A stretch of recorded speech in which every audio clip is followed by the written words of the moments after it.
Well, on the podcast this week, again, something a bit different. And we're doing lots of different things on the podcast. And I think that's because I want to be as responsive as I possibly can to the fact that we are in a very particular period of time.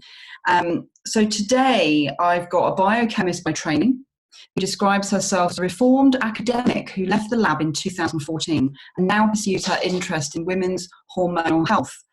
That's right, people. We are talking about the menopause today. She focuses on her intersection between menopause, trauma, and mental health, is a trustee of Menopause Cafe, which is a fledgling charity, describes herself as a late diagnosed ASBY and lives in the Highland of Perthshire, where she shares her garden with a troop of red squirrels. Hello, Helen. Hello, Lisa.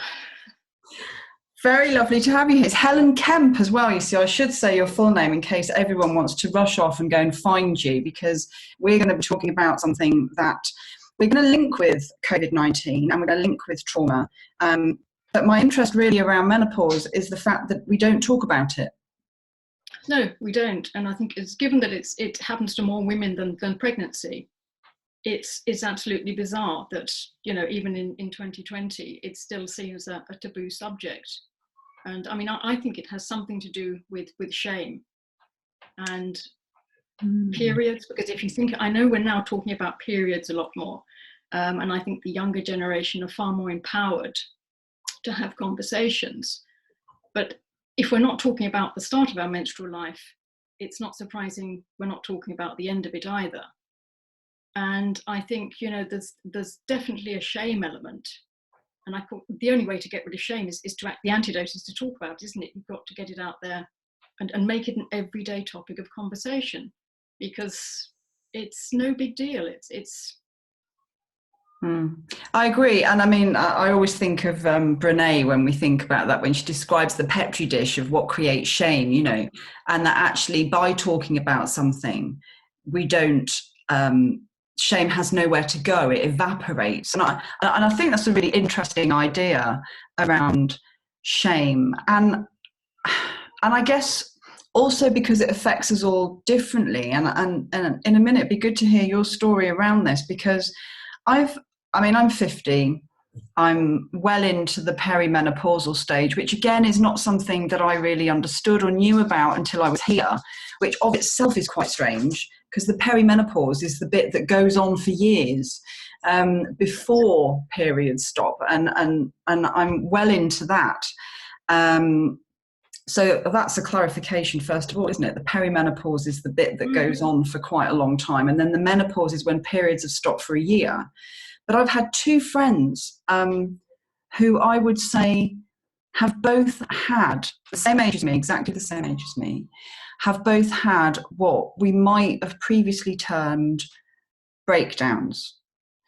The first one, what happened to her was all her trauma rose into her body and she couldn't get up for about 6 months. And the other person, the other friend of mine, found herself in the Priory. And I'm utterly convinced there's some kind of link and connection. But because we don't talk about this stuff, I don't know. What are your thoughts about that? I mean, from my own experience, I think there is definitely a connection. And I think, I mean, menopause just seems to be a very vulnerable time in a woman's life for whatever reason. I think it almost creates the perfect storm. It's a maelstrom. If you think about it, around about 50, you're probably reaching the peak of your career. So you've got workplace stress. Maybe your children are leaving home, so there's empty nest, aged parents. You're literally being squeezed from both directions, and you're trying to find a way forward, and life just becomes completely confusing. And I think you've also got the uncertainty, because you think, when is this going to stop? Symptoms seem to come out of absolutely nowhere. And very often it's not the hot flushes and the night sweats that are the problem. Yet most women, or anybody, men, women, if you say menopause, typically the words that come to mind are hot flush and night sweats. Whereas for me, they weren't a problem at all. And that's probably why I think I actually missed the fact, despite the fact that I'd had a surgical menopause, I didn't recognize my issues were menopause related, which looking back is completely perplexing. But I had a hysterectomy at 41, both ovaries removed.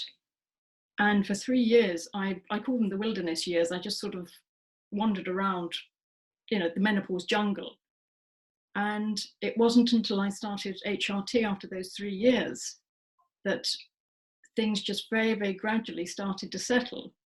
But it took, as you said, for me, a breakdown to actually get to the point where I could start to put all of the little pieces together.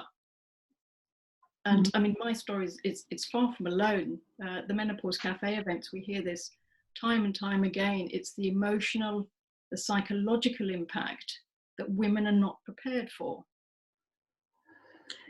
I'm really interested in that, in the sense that if we understood more that it was coming, would we be able to work with it better? I mean, I haven't had that experience. I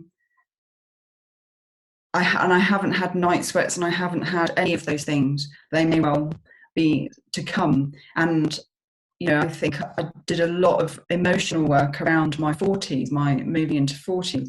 But I've always felt that what hasn't been dealt with that's when that's going to come up, isn't it? I mean, I think what you're describing is a very particular period. You're absolutely right. Who am I? My kids have gone.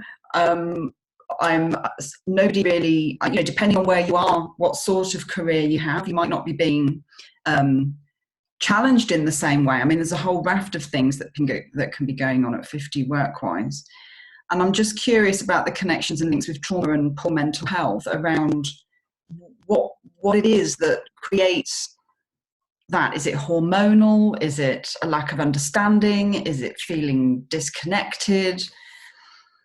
I think it's multifactorial. The three major issues that I call them the ticking triad time bomb. I think you've got mental health, you've got menopause, and you've got trauma, certainly as far as my own situation was concerned.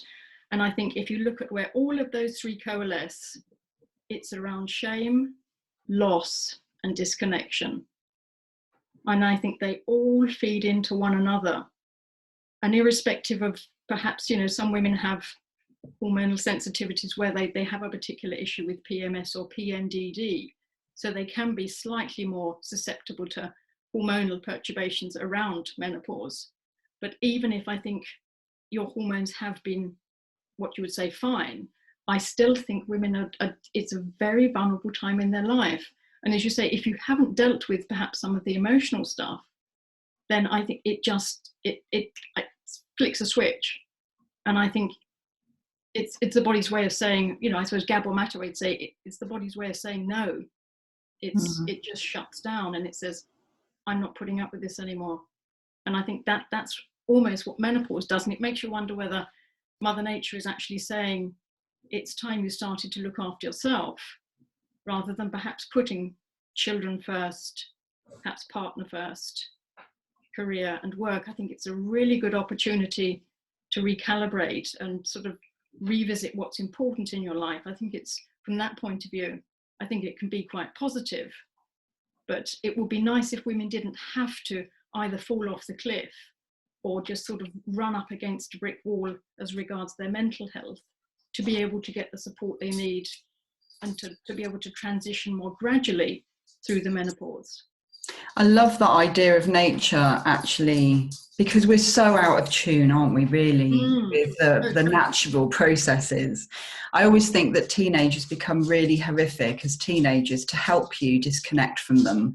So I don't see any reason why this isn't also a feature to help you, disconnect from, that part of your life and moving into a different part of your life. But because we don't talk about it, and because we're a society that's completely and utterly obsessed with working Monday to Friday, 9 to 5, although COVID-19 is having something to say about that, we can step into that in a minute,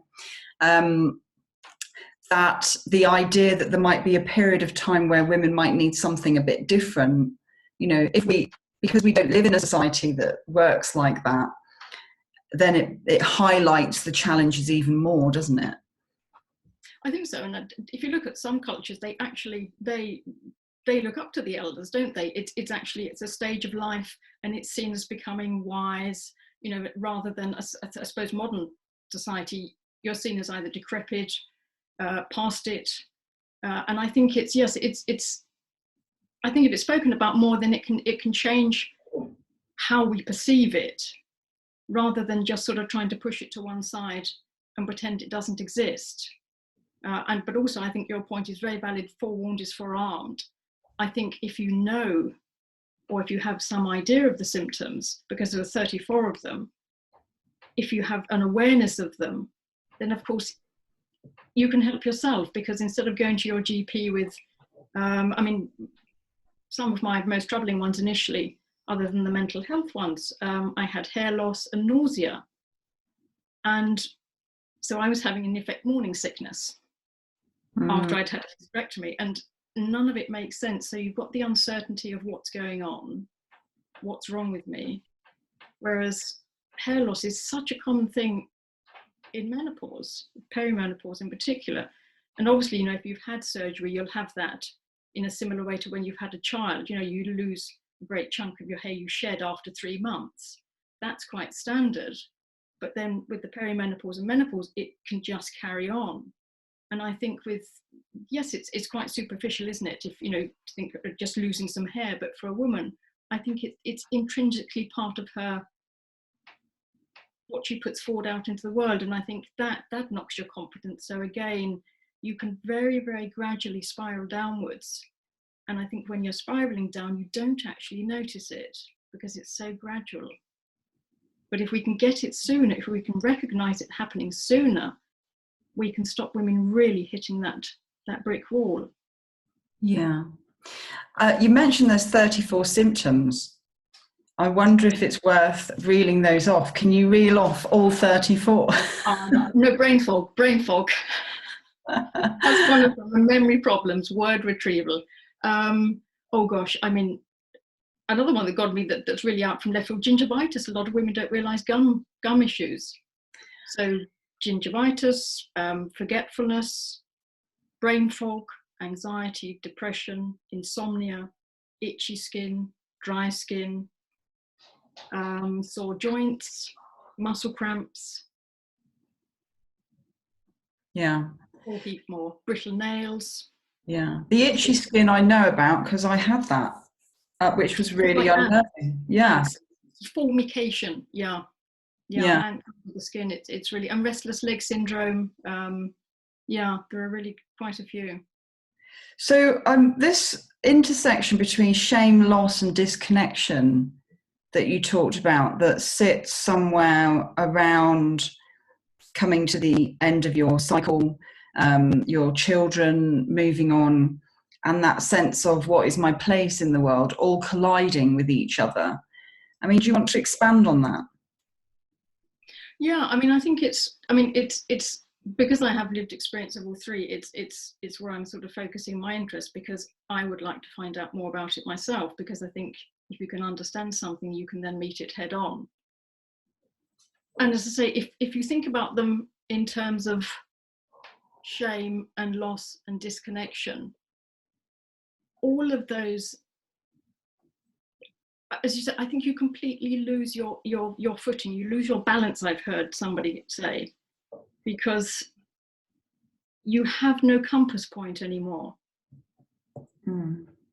And looking at a trauma, irrespective of the type of trauma, I think you're going to be predisposed to, I don't want to say be oversensitive, but I think you have more of an innate empathy to sort of, you know, there's that, the unspoken, isn't there? There's the unspoken thing that I think, again, taps into all three of those. And I think it's just a very disorientating place to be, in that sort of that central coalescence point of those three issues. And it's how do we support people who find themselves in there? I mean, I think it's talking therapy. That for me has been game changing and life changing. But of course, not everybody can have access to talking therapy, especially at the moment. Yeah, and it depends when you know, I mean, in terms of trauma as well, it depends when a trauma has occurred. You know, if it's easy to articulate something, then talking therapy really comes into its own. But it's the embodiment stuff that I think is really helpful for people if they've had a trauma prior to being able to articulate what happened, something that really sits in the body. So, I mean, I've done lots and lots of talking therapies over the years, but once I realized there was nothing else I could learn about myself in terms of language, I had, you know, then you have to go into the body, because the body holds, holds everything. And interestingly, I have a frozen shoulder at the moment, and one of my friends during her perimenopause got a frozen shoulder. So I'm really intrigued by what that's telling me is trapped in my body and why it is located up there. That's not a symptom, is it? Is that a symptom? Not that I'm aware of, no. Oh, I don't think so. But it's interesting you make that point about it being trapped in the body, because I just finished Pat Ogden and Peter Levine, and that's very fascinating to sort of see where exactly in the body it's trapped in the whole sensory motor, and vagal tone. I think that moving away, I suppose, from the cognitive side of the therapy work to actually the body work. Yeah. So that's always something that we're hopeful. And with people at home a lot at the moment, I mean, let's just locate this in case people are listening to this in the future. So the day today is the 29th of March. And in the UK, we are on lockdown. I don't really like that terminology, but that's the terminology that the Globe seems to have latched onto. But although I have noticed some things saying stay at home, which I think is nicer. So we're staying at home. How terribly British. We're not on lockdown. We're staying at home. So I'm interested in thinking about that in regards to menopause and symptoms and the different experiences that people are having and the different situations that people are living in. I mean, what has been coming forward in the Menopause Cafe around this particular time? Because I personally found it quite a dissociating experience, what's been happening.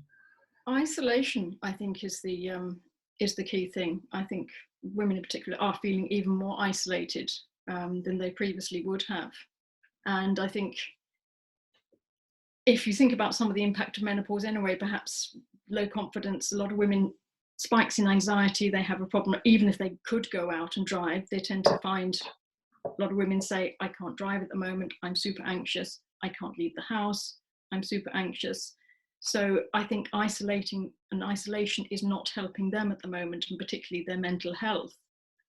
It's how do we actually try and get them all, I suppose, connecting, isn't it? Because that is, you know, if we've looked at those three central points, the one really major thing we can do is to actually, to reverse that disconnection, is to try and propagate connection again.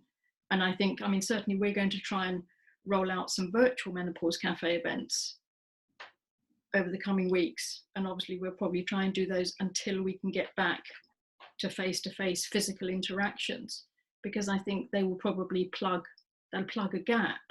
But I don't think they're ideal, because there is just something, I think, really primal, isn't there, about two people or a group full of people within that collective sense of compassion and kindness. And I don't know whether one can get that richness of interaction digitally. I'm not sure. Yeah, and these conversations are happening everywhere. They're happening around therapy, they're happening around interviewing children who are in the court process, they're happening around schools, and there are complications. There are complications, as you quite rightly point out, in terms of thinking about how do we actually have a meaningful connection that has that feeling that we want to have, which two central nervous systems coming together bring. But there's also the GDPR issue around what happens with that content, who owns that content, where does it go, particularly in a therapeutic sense. You know, if you're having therapy online, who is in the house listening to this conversation that we're having, etc. And I notice I do quite a bit of stuff online, but I like people. So one of the things I've had to come to terms with is not meeting many, hundreds of people a week doing training. And what I've noticed in doing more of these conversations, and I think this is a very valid conversation for us to be having in this context, is that I can get quite drained quite quickly. So I was having a conversation yesterday with somebody around, why do I start yawning when I get onto a Zoom? What is going on for me? That I can feel the energy kind of draining out of me. And we decided, because I work with energy, I rely on the energy in the room. If there's no energy in the room, I'm a really crap trainer. So I need to have the energy in a room. And we decided that actually you can feel the energy online, but it's much, much harder work. And the reason I'm yawning so much when I'm doing it is because I'm having to put so much more work into it. So the challenge, I guess, is when you're doing those virtual cafes, is how you're going to look after yourself, because you're going to be busy trying harder to do that. But also, how are people in the room who feel energy less going to be able to tap in to doing that? It's an interesting question. I mean, I wonder whether it's more draining dealing with, as you say, with the computer, if you like, because you're actually a world within a world, aren't you? And your brain, even though you're consciously focusing on the screen, you're still receiving input from another system. And I wonder whether that's why it's perhaps more taxing on the brain. Because yes, you can numb it out, can't you? You can just you can hyper focus on the screen, but surely you're still aware, even at an unconscious level, and that is going to use a resource, isn't it? Yeah, and that raises the question that during this COVID-19 experience and beyond, because I don't think it's going to stop. I think people will work from home much more after this, because we know we can, that we need to spend a bit of time thinking, then how are we more discerning about how much time we spend online having these conversations? How do we make sure that the conversations that we do have online, because they do take up more energy, are actually going to be the ones that make the greatest difference? And I guess that's going to be your challenge when thinking about pulling people together for a virtual cafe. Because there's the whole thing about, like you say, you're a world in a world. Milo, luckily, my little pooch, has just collapsed at my feet and is having a nap. But when that stops, then the world changes. And he starts clawing at the door, and there's always that kind of thing as well, thinking about, how do I have this space to do this so that I can fully concentrate? But I did attend something the other night, and it was really nice. And there was about 20 of us, all on a Zoom like this, and we did a meditation, and we spent time listening to someone who was hosting, and it was okay. So I think you can do it. I think so. Probably what we'll end up doing is, a traditional menopause cafe is usually about an hour and a half. And I think for online, I would look to probably contract that down to about an hour with 5 minutes housekeeping, because I think that's probably enough before, as you say, everybody really becomes overtaxed with the energy that they needed to require to actually engage. It's interesting you said about doing the online meditation. I did one this morning with a lady, a psychotherapist in Dublin, Una, I can't remember her surname, but she was hosting a guided meditation via Zoom. And that was quite a fabulous experience. I think there were 6 of us, 7 of us, and that worked. So I suppose if you can, as you say, it's probably a lot depends on who's facilitating and who's actually leading it, to be able to pull everybody together and to feel where the energy is going and to direct proceedings. Yeah. So isolation being one challenge of this particular period of history that we find ourselves in, what about, because we understand and we know, and we've had a conversation already about how little is understood about menopause, what about those women who are in relationships where they feel very misunderstood or feel unable to, like the opposite of isolation, can still be as lonely, can't it, if you're not with the people that you chose to be with when everything shut down, potentially. That's almost a nightmare, isn't it? It's one of these sort of film scripts, isn't it, that you're stuck, whether it's on a desert island or whether it's actually in your own home with people who perhaps wouldn't have been of your choosing in the first place. Yeah, I think that's going to be terribly isolating. And also, I think what doesn't help with COVID is we've got the uncertainty, haven't we? Because in the same way with menopause, you don't know when it's going to end. There is no certainty. I mean, yes, we can probably say in 2 years' time we're all going to be probably peachy and fine again, although albeit sort of slightly revised in how we live our lives.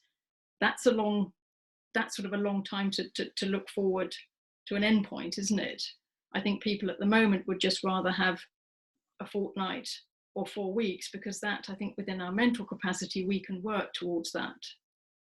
Whereas to say, well, you're going to be isolated for a fortnight, that's probably doable, isn't it? Even if the situation's not ideal.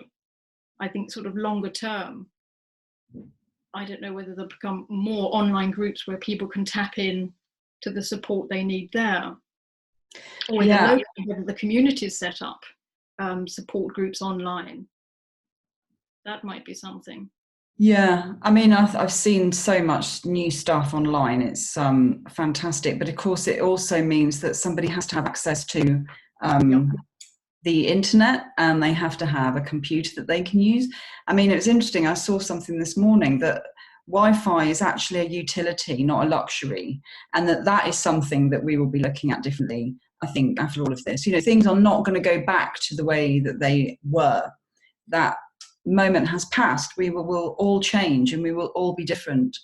It's just some of us are doing it while also going through the menopause and dealing with those changes and those shifts. And yeah, it can feel like a lot to do. And I'm very passionate about people learning how to listen to their bodies and being able to respond to that. And you talked a bit about that. You know, if your body is telling you that you're tired, or you can't get up, or you can't do something that day, then I've been sort of trying to run with that. That's how I've been coping with what's going on with being isolated. But then I'm not working on the front line, you know, and that's a very different scenario again. I think it's compassion is the key, isn't it? I think that's what's going to sort of carry us through, compassion and self-compassion. I think those are the two things that I cling on to or hang on to, because I think you've then got hope, haven't you, that we'll all see this through. And as you say, I think it will be a very different world at the end of it, and probably that won't be a bad thing, because I mean, I think if you look at the way we were just all completely, I think, abusing all the resources that were available to us, the demand would always fill the supply, and I think this is a good opportunity, although it's probably not the right word, because an awful lot of death's going to happen. But I think it's to make some good out of it. It's an opportunity to recalibrate our lives, and I think that's important. Yeah, and I think that's why I was quite interested in talking to you, because that recalibration that's going on in the macro, if you're also going through something as life-changing as the menopause, you're also having that recalibration. So I guess the thing really to support and help people who are going through that situation is to understand, yes, you are being recalibrated on every possible level. And a macro level, the world, it's happening, and it's happening to you within yourself. So that kindness and compassion comes into its own. Absolutely. And I mean, also something that, I mean, I'm beginning to notice this now, because I would say that I am coming out of the menopause jungle, if you like. Postmenopausal zest. We hear a lot of women talking about it. And I think when you're in the midst of it, it's easy to be cynical because it's a difficult time. But I think postmenopausal zest is a thing, and I think it can be a great opportunity for renewed growth and creativity, because apart from the fact that you're no longer encumbered by painful and heavy periods, I think that also in itself frees up some of the emotional and mental space that would otherwise be spent dealing with those issues. So I think it can be a really, really positive time, but I think it's when you're, of course, when you're in it, it doesn't seem like it. So I think there are probably parallels, yes, between COVID and menopause, because yeah, they're both difficult journeys, aren't they, without a defined end in sight, but it needs everybody to come together, collective kindness, collective compassion and acceptance, and to sort of move through it. And if anyone's listening and they want to make contact with you, they can just go Menopause Cafe. I'll put your details as well into the box below so that people can make contact with you. I mean, is there anything that you would like to leave people with thinking about? Just that as I said, there's light at the end of the tunnel, and it can be a positive time of a woman's life. It really can. And we're always about Menopause Cafe, whether it's on Twitter or Instagram or Facebook. It doesn't have to be face to face. If people want to reach out, there's always somebody about to, we'll give them a ring. And it's hang on in there. That's what we say, really. There is light at the end of the tunnel, and it does pass. That's fantastic. Thank you so much for coming on to the podcast today. It's been a real pleasure having this not often had conversation. Well, thank you for having me, Lisa, and thank you for spending your Sunday afternoon.